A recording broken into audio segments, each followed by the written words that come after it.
வணக்கம் நண்பர்களே.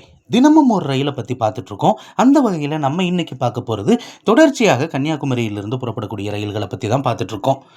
17,070 அப்படிங்கிற நம்பரில் இப்போ நிரந்தரமாக்கப்பட்ட ரயில். முன்னாடி இது சிறப்பு ரயிலாக இயங்க கொண்டிருந்தது. இப்போ இந்த ரயில் நிரந்தரமாக்கப்பட்டிருக்கிறது. இந்த ரயிலானது ஒவ்வொரு வெள்ளிக்கிழமையும் காலையில் 5:15 மணிக்கு நாகர்கோவிலிருந்து புறப்பட்டு கன்னியாகுமரியிலிருந்து புறப்பட்டு நாகர்கோவில் வழியாக திருநெல்வேலி, விருதுநகர், மதுரை, திண்டுக்கல், திருச்சி வரைக்கும் போயிட்டு திருச்சியிலிருந்து மீண்டும் தஞ்சாவூர், கும்பகோணம், மயிலாடுதுறை வழியாக விழுப்புரம் போய் விழுப்புரத்திலிருந்தும் டைரெக்டாக ஹைதராபாத்துக்கு போகிற ட்ரெயின் கிடையாதுங்க.